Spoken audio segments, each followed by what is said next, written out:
En relación a la hermenéutica, creo que también parte de la misma realidad. Hacer hermenéutica es interpretar el texto bíblico, pero cuando se habla de interpretar el texto bíblico, no le puede uno como evangelizador arrebatar la interpretación al mismo pueblo.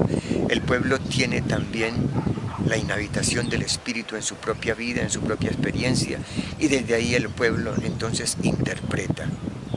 ¿Qué hace uno como especialista en las ciencias bíblicas y en hermenéutica?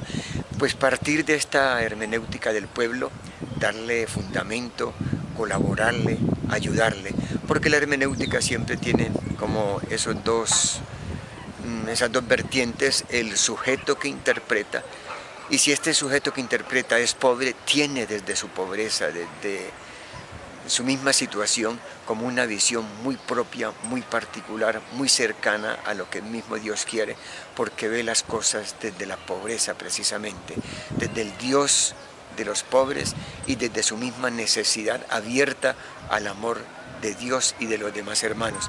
Entonces ya esto da una clase de hermenéutica como sujeto interpretante.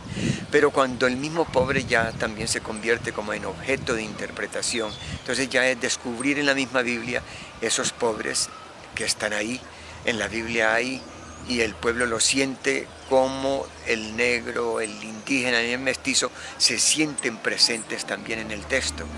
Y entonces ahí vendría esa hermenéutica que llamamos hermenéuticas específicas en cuanto al objeto y hermenéuticas específicas en cuanto al sujeto.